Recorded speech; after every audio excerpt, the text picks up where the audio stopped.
అన్న ఆలోచనలు, ఆకాంక్షలు ముఖ్యమంత్రి గారికి, తెలుగుదేశం పార్టీ కూటమికున్న రాష్ట్రంలో గత వైఎస్ఆర్ కాంగ్రెస్ పార్టీ విధానాలతో సర్వనాశనం అయిపోయినటువంటి లోటు బడ్జెటే కారణం. అయినా ఒక్కొక్కటి నెరవేర్చుకుంటూ వస్తున్నారు. దానికి మనందరూ సహకారం ఉండాలా, మనందరూ ఆశీస్సులు ఉండాలా. తెలుగుదేశం పార్టీ కూటమి నాయకులు, కుటుంబ సభ్యులందరూ కూడా మన ముఖ్యమంత్రి చంద్రబాబు నాయుడు గారిని, అదేవిధంగా భారత ప్రధాని నరేంద్ర మోడీ గారిని, ఉప ముఖ్యమంత్రి పవన్ కళ్యాణ్ గారిని, యువనేత నారా లోకేష్ గారిని స్ఫూర్తిగా తీసుకొని నిరంతరం ప్రజల్లో ఉండి కష్టం చేయాలని కూడా కోరుకుంటూ, ఇక వేమిరెడ్డి ప్రభాకర్ రెడ్డి గారు ఓ పార్లమెంటు సభ్యుడు ఎలా ఉండాలో వేమిరెడ్డి ప్రభాకర్ రెడ్డి గారిని చూసి నేర్చుకోవాలి. ఎందుకని చెప్తున్నానంటే, ఎంపీలంటే ఏదో ఎన్నికల సమయంలో వచ్చి ఎమ్మెల్యేల కార్యక్రమం పెడితే దండం పెట్టి ఎప్పుడో 2 ఏళ్లకు 3 ఏళ్లకు 4 ఏళ్లకు ఒకసారి వచ్చి మళ్ళీ 5 ఏళ్లకి ఎలక్షన్కి వచ్చే ఎంపీలు కాకుండా ఓ పార్లమెంటు సభ్యుడు అంటే నిరంతరం ప్రజల్లో ఉండాలా, నిరంతరం అందుబాటులో ఉండాలా, చేతనైనంత వీలంతా చేయాలని చెప్పిన ఉద్దేశంతో కేవలం ప్రభుత్వ పథకాలే కాకుండా దేవుడు వారికి అపార సంపద ఇచ్చారు కాబట్టి నాకు దేవుడు ఇచ్చిన సంపద ప్రజలకు కూడా పెట్టాలనే ఉద్దేశంతో 1 కాదు, 2 కాదు, 3 కాదు అనేక రకాల సేవా కార్యక్రమాలు బీపీఆర్ ఫౌండేషన్ తరఫున వేమిరెడ్డి ప్రభాకర్ రెడ్డి గారు ఆ దేవుడి ఆశీస్సులతో నిర్వహిస్తున్నారని చెప్పని మీ అందరూ కూడా సడన్గా ఈరోజు అందుకే ఈ రాష్ట్ర ముఖ్యమంత్రి చంద్రబాబు నాయుడు గారు ఢిల్లీలో రాష్ట్రానికి సంబంధించి అనేక సమస్యల పరిష్కార విషయంలో, అనేక విషయాల్లో రాష్ట్ర అభివృద్ధి కోసం వేమిరెడ్డి ప్రభాకర్ రెడ్డి గారిని ముందు పెట్టి వారిని ఎత్తిన గురుతర బాధ్యతలు పెట్టి ఈరోజు చంద్రబాబు నాయుడు గారు వారి ద్వారా, ఇతర ఎంపీల ద్వారా ఈ రాష్ట్రానికి కూడా అనేక పథకాలు, అనేక కార్యక్రమాలు కేంద్రం నుంచి తీసుకొస్తున్నారు. ఈ సందర్భంగా వేమిరెడ్డి ప్రభాకర్ రెడ్డి గారు చెప్తూ ఉన్నా, అన్న నాది మీది కానీ నెల్లూరు రూరల్ తెలుగుదేశం పార్టీ కూటమి కుటుంబ సభ్యులది మీది కానీ కేవలం రాజకీయ బంధం కానే కాదు, మనది మానసికమైనటువంటి బంధం.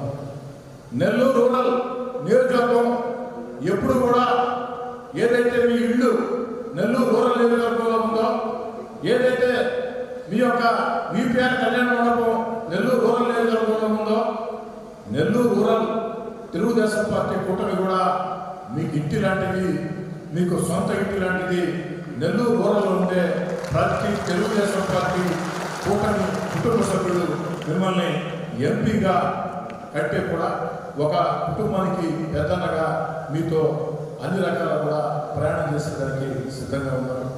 మరి నెల్లూరు రూరల్ తెలుగుదేశం పార్టీ కూటమి మిమ్మల్ని ప్రత్యేకంగా ఆదరిస్తూ ఉంది, గౌరవిస్తూ ఉంది. ఎప్పుడు కూడా మీరు నెల్లూరు పార్లమెంట్కి ఎంపీ అయినా నెల్లూరు రూరల్ మీ సొంత నియోజకవర్గం, కోవూరు అంటే మీ సొంత నియోజకవర్గం కాదు.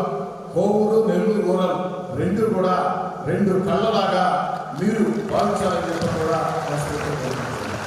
అంటే నెల్లూరు రూరల్ అభివృద్ధి కార్యక్రమాల విషయంలో కానీ, కార్యకర్తల సమస్యల పరిష్కార విషయంలో కానీ మీరు నెల్లూరు రూరల్ని ప్రత్యేకంగా చూడాలని చెప్పని, ఆ ప్రత్యేకంగా మీరు చూసి వాటితో మీకు ఉన్నటువంటి బంధం అనుబంధాన్ని ఇంకా పెంపొందించుకోవాలని, మీది సొంత నియోజకవర్గం కింద కోవూరుని ఏ విధంగా ప్రశాంత్ రెడ్డి గారు శాసనసభ్యులు కాబట్టి మీరు భావిస్తారు, దీన్ని కూడా భావించాలని, మిగతా నియోజకవర్గాల కంటే కూడా మీరు ఇటు అందరినీ సమానంగా చూస్తారు. కానీ మీ దగ్గర మేము కాస్త అధిక ప్రాధాన్యత లేదు కానీ మా రూరల్ తెలుగుదేశం పార్టీ కుటుంబ సభ్యులు కానీ కోరుకుంటున్నాం.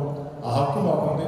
ఎందుకంటే మీతో ఇష్టపడి రాజకీయ బంధం, మానసిక బంధం, అన్ని కలగలిపి బంధాలతో మీతో ప్రయాణం చేసిన వ్యక్తులు మీ పూర్తి సహాయ సహకారాలు ఈ రాష్ట్ర ముఖ్యమంత్రి నారా చంద్రబాబు నాయుడు గారు, యువనేత నారా లోకేష్ గారు నన్ను ఏ విధంగా ప్రోత్సహిస్తున్నారో, ఓ పార్లమెంటు సభ్యులుగా, సీనియర్ రాజకీయ నాయకుడిగా మీరు కూడా మీ పూర్తి సహాయ సహకారాలు నాకు నెల్లూరు రూరల్లో ఉండే తెలుగుదేశం పార్టీ కుటుంబ సభ్యులకి అందరికీ అందించాలని చెప్పి నేను కోరుకుంటూ, భవిష్యత్తులో వేమిరెడ్డి ప్రభాకర్ రెడ్డి గారు ఎంపీగా కాదు మరింత ఉన్నత స్థానాలకి ఎదుగుతారు, ఎదుగు తీరుతారు. దాంట్లో ఎలాంటి అనుమానం లేదు.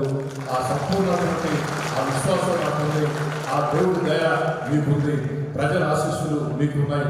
ఈరోజు ఒక్క మాటలో చెప్పాలంటే నెల్లూరు రూరల్ నియోజకవర్గంలో ఆ యొక్క మనం వచ్చే దారిలో ఆ కనుపట్టుపాడు ఫ్లైఓవర్ కానీ భుజనెల్లూరు ఫ్లైఓవర్ కానీ ఈ రెండు కూడా వేగవంతంగా జరుగుతున్నాయంటే నేను చేయించగలుగుతున్నానంటే దానికి కారణం వేమిరెడ్డి ప్రభాకర్ రెడ్డి గారు.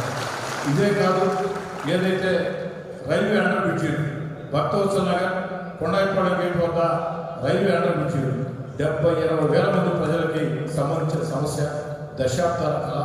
ఆ కళ కూడా వేమిరెడ్డి ప్రభాకర్ రెడ్డి గారి సహాయ సహకారాలతో ఒక దశ దాకా తీసుకుని వచ్చాం. ఏ రోజైనా అది ఈ రోజా రేపో ఏడుంటే మనాడ పక్కన పెడితే ఏ రోజైనా కూడా రైల్వే శాఖ దానికి టెండర్లు పిలిచే అవకాశం ఉందని చెప్పని మనస్ఫూర్తిగా నమ్ముతూ ఉన్నాను. అదేవిధంగా నెల్లూరు రూరల్ నియోజకవర్గానికి ఎంపీ నిధుల కింద వారు ఇచ్చిన నిధులతో అనేక కార్యక్రమాలు చేశాం. ఇంకా కూడా వారిని ఎత్తిన ఒక బాధ్యత పెట్టాం. ఏమిటి ఆ బాధ్యత అంటే నెల్లూరు రూరల్ నియోజకవర్గంలో బ్రహ్మాండంగా చేశా అని నేను చెప్పను, కానీ చేయాల్సింది చాలా ఉంది. నా శక్తికి మించి చంద్రబాబు నాయుడు గారి ఆశీస్సులతో, పవన్ కళ్యాణ్ గారి ఆశీస్సులతో, లోకేష్ గారి ఆశీస్సులతో, అధికారుల సహాయ సహకారాలతో, మీ ఆశీస్సులతో, అదేవిధంగా మున్సిపల్ శాఖ మంత్రి పొంగూరు నారాయణ గారు, మరో మంత్రి ఆనంద రామారెడ్డి గారు, వీళ్ళందరి సహకారంతో, కలెక్టర్ కమిషనర్ సహకారంతో నా శక్తి కొద్ది చేశా. కానీ తక్షణం నా ముందుండేది నేను చేసి తీరాల్సింది ఒకటి ఉంది. ఇప్పటికే నేను మీకు 3 సార్లు విషయం చెప్పా, మీరు కూడా స్పందించారు. ఏమిటంటే ఏమిటమ్మది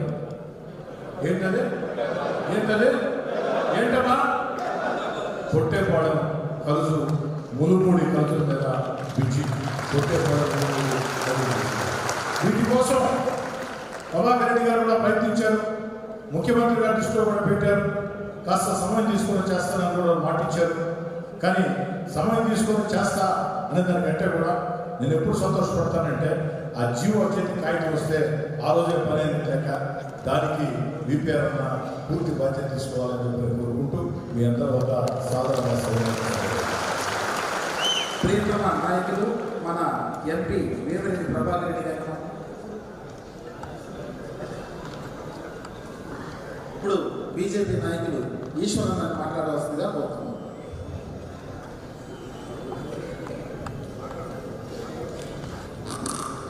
ఈనాటి ఆత్మీయ సమావేశానికి ముఖ్య అతిథిగా ఇచ్చేసిన మన పెద్దలు పార్లమెంట్ సభ్యులు శ్రీ వేమిరెడ్డి ప్రభాకర్ రెడ్డి గారికి, ఈనాటి ఈ కార్యక్రమ ఆర్గనైజర్ మనందరి ఎమ్మెల్యే అయిన శ్రీ కోటరెడ్డి శ్రీధరెడ్డి గారికి, అదేవిధంగా కోటరెడ్డి గిరిజరెడ్డి గారికి, మాజీ మేయర్ వానశ్రీ గారికి, మరి వేదిక మీద ఉన్న పెద్దలందరికీ, ఈ కార్యక్రమానికి చేసిన తెలుగుదేశం, జనసేన, బీజేపీ నాయకులకి, కార్యకర్తలకి శిరస్సు వచ్చి నమస్కరిస్తున్నాను.